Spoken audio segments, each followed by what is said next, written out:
Local programming on KRWG Public Media made possible in part by viewers like you. Thank you.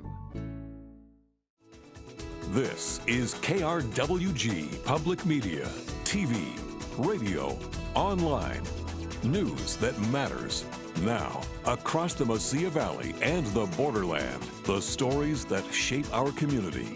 From the KRWG Broadcast Center at New Mexico State University, this is Newsmakers.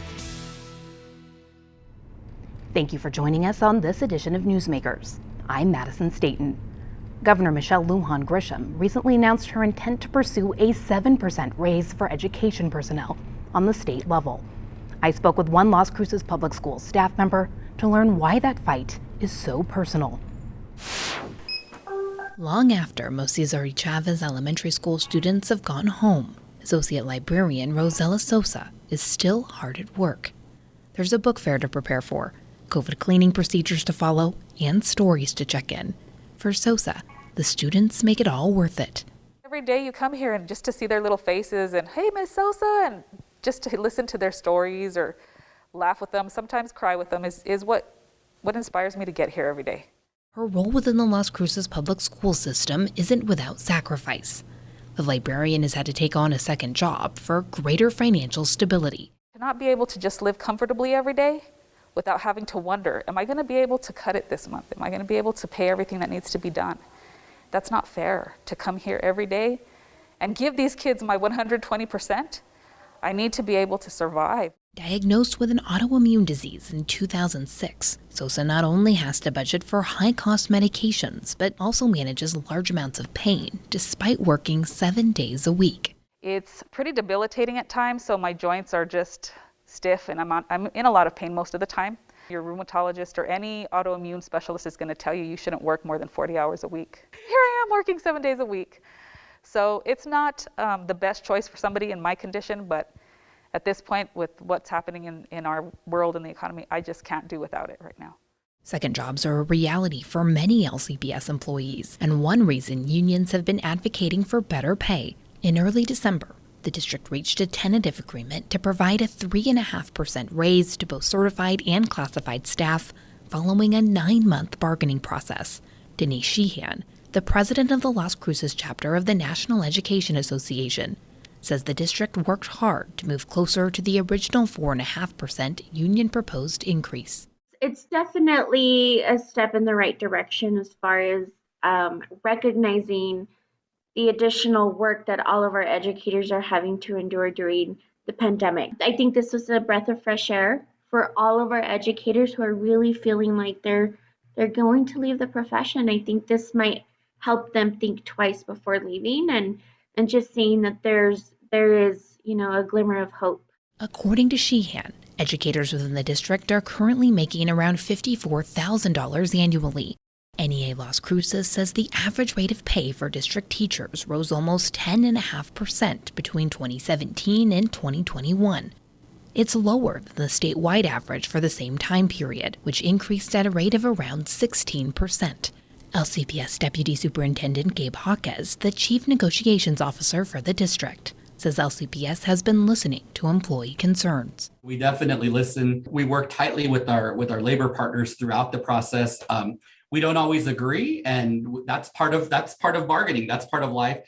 But one thing I think we all agree on, and I won't speak for them and can't, but is that it's all about preparing our future generations of students. Now district and union leaders are joining forces to advocate for more funding from lawmakers, following an announcement from Governor Michelle Lujan Grisham declaring her intent to pursue a 7% raise for all New Mexico education personnel. My message to our educators would be that we need to lock arms and hold our legislators accountable and pressure them to accept the governor's proposal of the 7% increase and the increase in the base pay. So that's, our work is not done. LCPS Associate Librarian Rosella Sosa has a clear message for lawmakers. Look at us. We're here. We've been here. We're struggling. We can't make it like this. We need the legislatures and the governor to really raise the bar for us. They really need to go to battle for us. They need to give us what we deserve. Joining us to talk more about the fight for better pay and other local education matters is Las Cruces Public Schools Superintendent Ralph Ramos. Welcome to the program. Thank you, Madison, for having me here today. Of course. So let's begin with the effort to increase pay for New Mexico education personnel. How has LCPS been involved in pushing for that funding on the state level?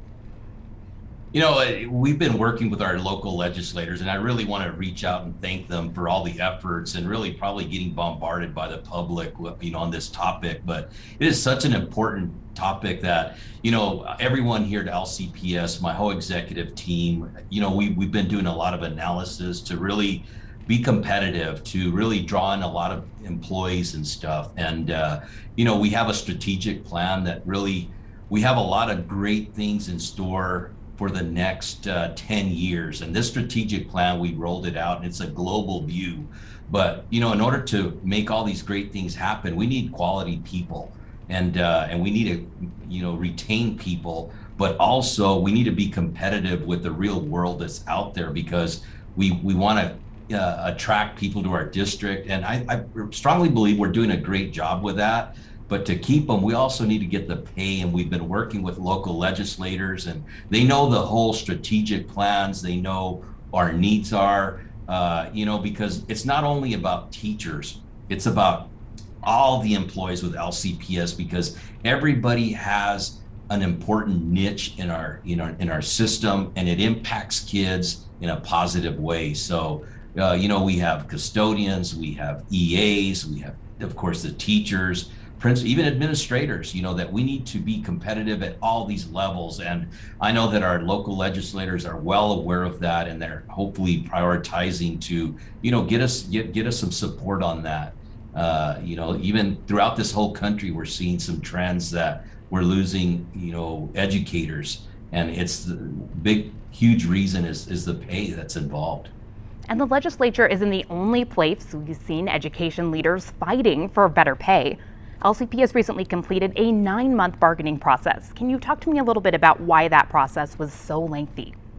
So lengthy. I think everybody has that question, but really it was a great process, and it was a fair process. And I really want to thank both unions that were involved, and that's what makes it a little bit tougher, is working with two different unions. But the other thing is that I think we work together hand in hand. And I wish we could just share everything that, of course, when you're in bargaining, everything's very secure and private, because we want to make sure we dial things in right. But I got to be honest with you, I really want to thank them for, first of all, I was new to the district. Second of all, and really more importantly, was that we lost our great leader, Dr. Trujillo. And a lot of grieving was taking place when bargaining started. And so we kind of eased into it. It was probably about 45 days there that, we kind of set some ground rules and just kind of moved in. But when we started hitting the meat and potatoes, the beauty of bargaining is that you can have two teams on each side. We can ask for information from them. They can ask it from us. And when they asked, a lot of information from us, a lot of those questions were my questions, being new to the district. So to me, data drives need, and need drives change. And I need data. I need to also be transparent, not only with the union, but with the public. And I know you're going to see some huge major changes with transparency with Las Cruces Public Schools. And when they would ask and request documents, I not only analyzed them, but we dissected them. And then we also need to do what's best for sustainability, to be able to have the funds available. My biggest fear is to have to lay off teachers, 2-3 years down the road for a poor decision that's made today. So, that's where I looked at all this data. We kept analyzing, breaking it down, running scenarios. And really, I know at the end of the day, it was lengthy, but I know that both sides and both unions, we're doing what's right. And the cool thing about it is we finally ended our bargaining, but we're already starting some leg work for this next bargaining session with some committee works. And to me, working with people and collaborating and really using brain power that's out there to look at all the needs that that we need for kids, because that's our main focus is kids at the end of the day. And we got to have employees that are happy, that are proud, that are trained well, that we provide professional development. We do a lot of great things for our employees, as well as dealing with a pandemic throughout this lengthy process. There was a lot of times that we couldn't meet for certain other reasons. It was nice to meet in person, but then also, we go to Zooming and then, there was a lot of things that we dealt with this pandemic, but that's taught us a lot. And I think if anything, at the end of the day, it's brought us closer together. And I'll go back to the question that you asked earlier about legislation. I could tell you one thing, that our union, both CSAC and NEA, as well as Las Cruces Public Schools, we're working hand in hand, and we're really excited to collaborate and to really go to Santa Fe coming in this session to work together to do what's best for our employees, because you know what? We're on the same team when it comes to employees on that. So what is your message to educators and other LCPS staff members who are continuing to struggle financially?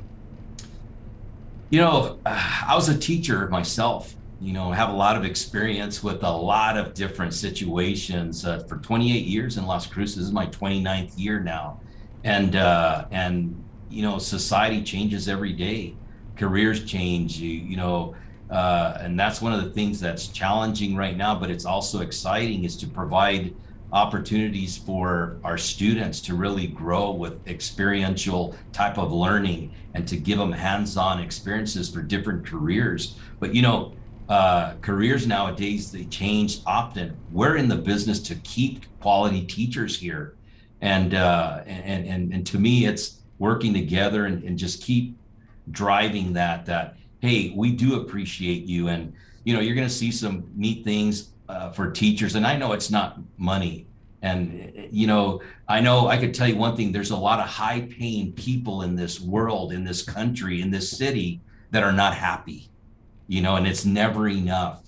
But I will tell you one thing, we respect teachers. We appreciate what they're doing. We respect all our employees. And that's why, this whole bargaining process and coming together, is best. But also we work for the state. The state has a lot of control. There's only so much money in the bank, that's brought down. And that's why these are exciting times, because I'm hearing some great things from legislation. I know they're working hard. I want to wish them the very best to dissect all of this, because there's a lot of people fighting for that money. But I will tell you one thing, education and students is at their top priority. Absolutely. Well, the LCPS Board of Education recently approved a new gender inclusive policy for the district. What can you tell our audience about this policy? Well, first of all, I'm going to just tell you that I think we have the best school board in the state of New Mexico. And just because I've had an opportunity to work with them, and, we lost a strong leader as well, Senora Flores. But, I got to be honest with you, these people are in it for kids. And that's what we have definitely in common. And those are our goals together, is to do what's best for kids. And to do the best for kids is not always easy. Okay. And a lot of times society, this world is changing every day. And this policy, was presented to them and they approved it. And this new policy is one that they approved it. Now it's on my desk, and it's now working with my team.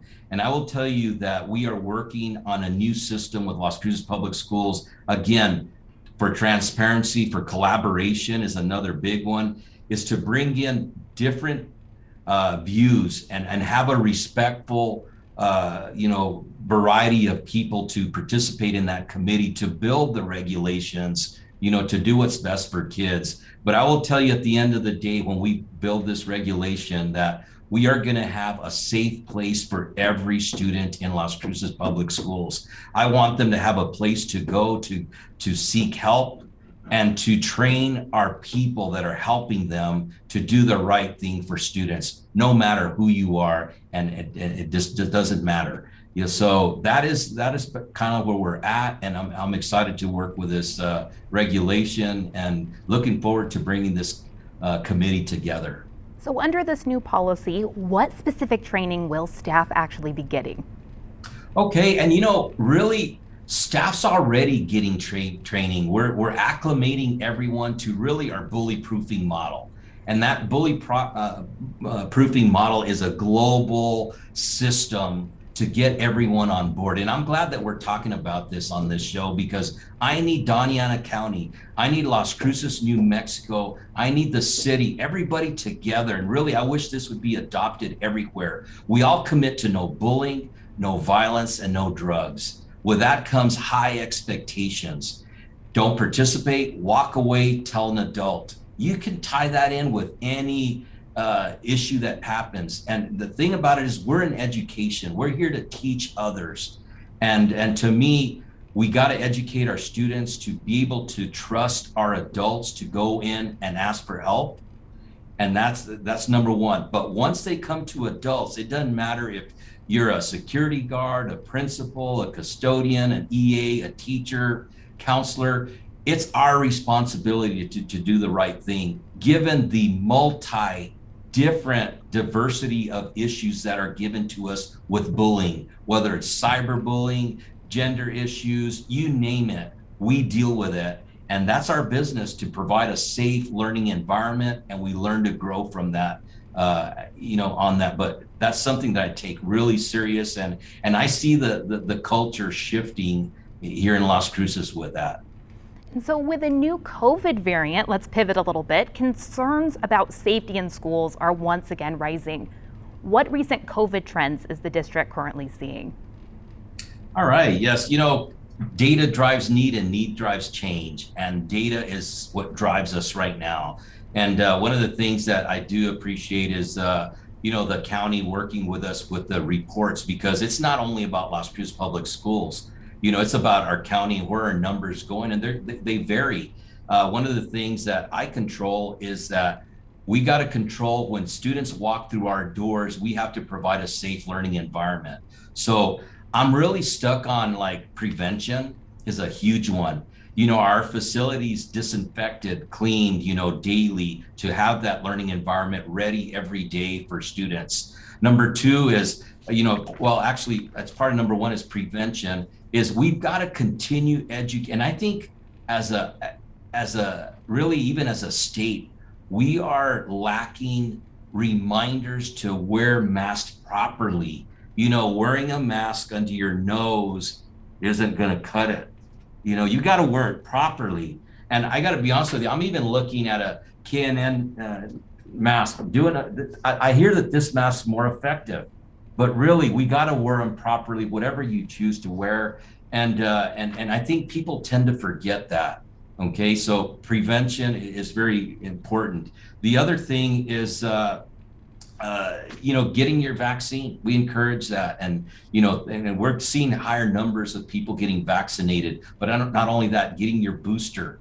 The other thing is, if you're sick, you sense that your student is getting sick, or stay at home. Communicate with teachers. Communicate with people that are going to help them in the classroom on that. But then also, if you feel that you've been exposed, go get tested. That's the prevention piece that's so important. And then, when you are and you do test positive, do the right thing. Go see your doctor. Do whatever thing you got to do to do that. But I think I know we drive and we look at data to answer your full question. We had an issue with our basketball team, and we look at numbers. We treat our athletics like classrooms, and the cohorts of students and the impacts. And there was about a 30% rate that was there. So guess what? We canceled a game. We postponed it. It's prevention, taking precautions, working together, looking at the data daily. And I want to send out the biggest kudos to my team for working together daily on this. But Las Cruces Public Schools is also stepping up, because we're educators. We're not health specialists. We are right now bringing in health experts to be part of our team to give us that health perspective. Are we doing things properly? And I really am looking forward to doing that. So could students be sent back to remote learning at any point? Absolutely, that's always a possibility. But I will tell you one thing, our goal is to keep them in school. And those have to be huge numbers. And one thing that I think everyone should remember is that, yes, we have the toolkit that we follow, but we don't have a play-by-play as things change. It's not stated in the toolkit that at 3%, 5%, we have some protocols. It doesn't tell you that when you hit a certain threshold, you need to go to remote learning. So we need to gauge that. And, one of the things we do is really the Las Cruces Public Schools campus or building impacting and having those numbers increase. That's a huge indicator for us as well. But again, numbers, data drives that. And I'm looking forward to working with other health experts that are out there to help us drive these case by case, building by building situations that come to us. Well, your first year with the district has certainly been busy. What have been your key takeaways so far? I got to tell you that I think this is my 11th month, that the people in Las Cruces are amazing. And I just want to thank everyone, and not only, all our employees, but the parents, really the partnerships that we're establishing. I think, the university, the city, the mayor, the county manager, we're all working together. And that's what's really exciting, is to really work with the great people, because it doesn't matter where we're at. It's all about kids and our future, and to work together, to really provide them experiences. So to me, working with the people and making things happen, one of the things that really excites me, and it's been a long time overdue, is our strategic plan. And you can go on our website, and I really want you to look at that as a global view, that it's not only aligning with what's best for kids, but it's also aligning with where our state needs to fund us sufficiently to make these things happen. We're looking at so many different angles on doing different things with our schedules and thinking outside of the box. If one thing that I've learned from this pandemic is that we cannot do things the way we've always done them before. Things get stale, they get sour. To me, it's about the excitement to do what's best for kids and bring exciting new ways to energize them, to get them to come to school and be here, want to learn. But we also got to get them ready for college. We got to get them ready for military and our workforce. And that's going to be a lot of our strategic planning, is to start kids early. Right now in Doñana County, we have 8,700 3 and 4 year olds, and we're only servicing close to 2,000. And that's not good. We need to service all of them to get them at jump start, to be able to be ready, to grow our own, and to be effective citizens here in Southwest New Mexico. Absolutely. And so quickly, for our last question, looking to the future, what are you hoping to tackle in the new year? I'm hoping to stay above and in front of COVID, which gets in the way a little bit there. But I will tell you one thing, our strategic planning with a global view is really to go in there and dissect from everything that's on that plan to get the funding. We need some renovations out there in our community with, for example, Mayfield High School, Lynn Middle School. These are the oldest schools that are out there. And to me, that's what I look forward to doing. And again, working with people. I know that I'd like to dissect our bond election, results, to really see how can we get the public to help us support more, because we need more funding to get new facilities, to really be competitive with cities like Phoenix and these big places where kids have state-of-the-art equipment all the time in their classrooms. And to me, we cannot shortchange students in Doñana County. We want the best for them, and to be competitive, to get them ready again for the real world. Well, thank you so much for coming on the program. We so appreciate it. You're so welcome. Thanks for having me, and Happy New Year from Las Cruces Public Schools to our learning community. Thank you again for having me today. Absolutely. Well, that's our time for now. Join us this week on KRWG Radio. Every weekday, it's Morning Edition 5 to 9, Fresh Air at 11, followed by Here and Now, noon to 2, and All Things Considered 4 to 7. KRWG News is always online at krwg.org, and we'd love to hear from you. Email us with story ideas and video submissions. The address is feedback@nmsu.edu. For all of us at KRWG News, I'm Madison Staten. Have a great week. We'll see you next time on Newsmakers.